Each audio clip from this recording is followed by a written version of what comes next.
ప్రస్తుతం ఏపీలో టికెట్ల పంచాయతీ రంజుగా సాగుతూ ఉంది. ఒక నియోజకవర్గంలో ఒకరికి టికెట్ ఇస్తూ ఉంటే మరొకరు అలగడం కావచ్చు, వారికి సహకారం అందించమని బహిరంగ ప్రకటనలు చేయడం కావచ్చు, ఇదంతా కూడా జరుగుతుంది. రాయలసీమ, నెల్లూరు జిల్లాలో కలిసి 62 సీట్లుంటే గత ఎన్నికల్లో వైకాపా ఇక్కడ కేవలం 3 సీట్లు తప్ప మిగతా అన్ని చోట్ల విజయం సాధించిన పరిస్థితి. నెల్లూరు జిల్లాకు సంబంధించి వేమిరెడ్డి ప్రభాకర్ రెడ్డి రాకతో అక్కడ తెలుగుదేశం పార్టీ పూర్తి స్థాయిలో పుంజుకుందని చెప్పవచ్చు. మరోవైపు ఏదైతే దీపా వెంకట్ పేరుతో ఏదైతే బీజేపీ మాజీ రాష్ట్రపతి కుమార్తె అయిన దీపా వెంకట్ పేరుతో పాటు సత్యకుమార్, జాతీయ కార్యదర్శి సత్యకుమార్ పేరు కూడా వినిపించింది. కానీ ఆ పేర్లేవి ప్రకటనలో లేదు. తిరుపతి స్థానాన్ని జనసేనకి కేటాయించింది. వైకాపా ప్రకటించిన స్థానాల్లో ముఖ్యంగా ఏదైతే సత్యవేడు కానీ నగరి కానీ నియోజకవర్గాల్లో కొంత అసమ్మతి కనిపిస్తుంది. నగరిలో పూర్తి స్థాయిలో ఏదైతే 6 మండలాలకు సంబంధించిన నేతలు పూర్తిగా రోజాను వ్యతిరేకిస్తున్న పరిస్థితి. ఇప్పటికే కేజీ కుమార్ పార్టీ ఎలా ఉంటే తాను అలా కొనసాగుతాను, పార్టీ నిర్ణయమే తన నిర్ణయమని ప్రకటించిన పరిస్థితి. జీడి నెల్లూరు నియోజకవర్గానికి సంబంధించిన నూకతోటి రాజేష్ను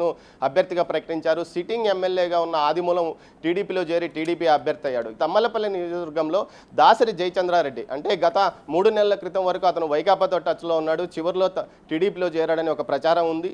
ఈ నేపథ్యంలో అతనికి టీడీపీ టికెట్ రావడంతో మాజీ ఎమ్మెల్యే శంకర్ యాదవ్తో పాటు జనసేన నాయకుడు కొండా నరేంద్ర వీరిని తీవ్రంగా వ్యతిరేకిస్తున్నారు. మరోవైపు మదనపల్లిలో కాంగ్రెస్ పార్టీ నుంచి వచ్చిన షాజహాన్ బాషా, మాజీ ఎమ్మెల్యే షాజహాన్ బాషాకు టికెట్ ఇచ్చారు. అయితే షాజహాన్ బాషా సోదరుడు నవాజ్ బాషా ఇప్పుడు ప్రస్తుతం మదనపల్లి వైకాపా ఎమ్మెల్యేగా ఉన్నారు. ఆయనకి టికెట్ ఇవ్వకుండా నిసారా అహ్మద్ అనే మరో వ్యక్తికి టికెట్ ఇవ్వడంతో ఆయన తటస్థంగా ఉన్న పరిస్థితి. తిరుపతి స్థానం నుంచి మాజీ ఐఏఎస్ అధికారి రత్నప్రభ కుమార్తె నిహారిక పోటీ చేస్తుందని ఒక ప్రచారం జరుగుతున్న నేపథ్యంలో అదే గుంతకల్ నుంచి బీజేపీ పోటీ చేస్తుందని భావిస్తున్నారు. అదేవిధంగా జనసేన కూడా ఆ టికెట్ అడుగుతుందని అన్నారు. కానీ ఇప్పటికే ఏదైతే జనసేనకు రాయలసీమకు సంబంధించి కడప జిల్లాలో ఒక సీటు, అదేవిధంగా తిరుపతి సీటును కేటాయించిన పరిస్థితి. మధ్యాహ్నం ఏదైతే నరసరావుపేట మాజీ మార్కెట్ యార్డ్ చైర్మన్ వెంకటరామిరెడ్డి అయితే పురుగు మందాక ఆత్మహత్యాయత్నం కూడా చేశారు. ప్రస్తుతం ఆయన హాస్పిటల్లో చికిత్స పొందుతున్నారు. ఆయన పరిస్థితి కొంత ఆందోళనకరంగా ఉంది. పత్తిపాడు నియోజకవర్గం మాజీ కలెక్టర్ రిటైర్డ్ ఐఏఎస్ అధికారి రామాంజులు కాన్వాయ్పై కూడా వైఎస్ఆర్సీపీ శ్రేణులు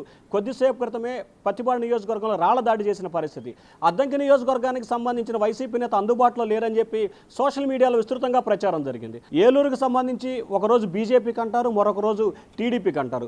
రాజమండ్రికి సంబంధించి బీజేపీకి దాదాపుగా కేటాయించారని చెప్పి ప్రచారం జరుగుతున్నా తాజాగా పురంధేశ్వరి విశాఖపట్నంపై టార్గెట్ చేశారు. సో ఆమె విశాఖపట్నం వెళ్తే రాజమండ్రి పరిస్థితి ఏంటనేది ఒక చర్చ నడుస్తుంది.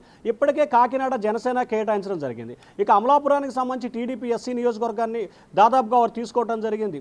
నర్సాపురం రఘురామకృష్ణంరాజు కూటమి తరపున టికెట్ ఇవ్వాలనేది ప్రధానమైన ఎజెండా. ఇక అసెంబ్లీ నియోజకవర్గాలకు వస్తే అవనిగడ్డలో టీడీపీ మండలి బుద్ధప్రసాద్ నాకు కావాలని చెప్పి, జనసేన నాకు కావాలని చెప్పి అక్కడ పోటాపోటీ ఆందోళన చేస్తున్నారు. ఎక్కడెక్కడ సమస్య కనపడుతోంది, ప్రధానంగా ఏ నియోజకవర్గాల్లో ఆ సమస్య ఉంది?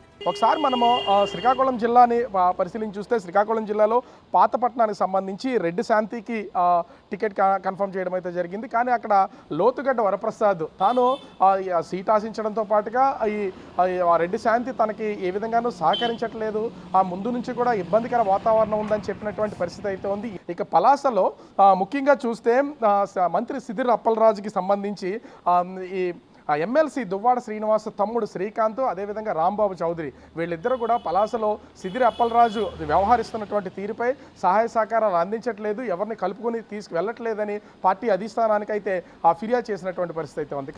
నరసన్నపేట ముఖ్యంగా ధర్మాన కృష్ణదాసు టికెట్కి సంబంధించి ధర్మాన కృష్ణదాసు కూడా వ్యతిరేకంగా కొంతమంది ఎంపీటీసీలు, జెడ్పీటీసీలు కూడా వైసీపీలో సంబంధించినటువంటి వాళ్ళే రాజీనామా చేశారంటే అక్కడ వాతావరణం ఏ విధంగానో అర్థం చేసుకోవచ్చు. వేరే అంటే ఆమదాల వలసలో గాంధీ, ఆయన మరదలు సువర్ణ వీళ్ళు ముఖ్యంగా ఈ తమ్మినేని సీతారామకు సంబంధించి ఒక వ్యతిరేక వర్గంగా ఏర్పడినటువంటి పరిస్థితి ఉంది. అదేవిధంగా హెచ్చర్లలో కూడా గొర్రెల కిరణ్కి వ్యతిరేకంగా. ఇక విజయనగరంకి వెళ్దాం. విజయనగరంలో గజపతి నగరం సీటుకి సంబంధించి కూడా కొండపల్లి శ్రీనివాస్ కేటాయించడంతో అక్కడ ఉన్నటువంటి మాజీ ఎమ్మెల్యే కొండపల్లి అప్పలనాయుడు తన సహాయ సహకారాలు అందించడంలో సరికదా అతను అసంతృప్తిగా ఉండడం, పార్టీ కార్యక్రమాలన్నింటికీ దూరంగా ఉన్నటువంటి పరిస్థితి కనిపిస్తుంది. గాజువాక సీట్లో సిట్టింగ్ ఎమ్మెల్యే నాగిరెడ్డిని కాదని అక్కడ ముఖ్యంగా ఆ సీట్ని ఊరుకుడి రామచంద్రరావుకి అయితే కేటాయించినటువంటి పరిస్థితి అయితే ఉంది. అనకాపల్లి సీట్లో మంత్రి బయటకు వచ్చిన తర్వాత మలసాల భరత్ కుమార్కి అయితే సీటు కేటాయింపు చేయడం అయితే జరిగింది.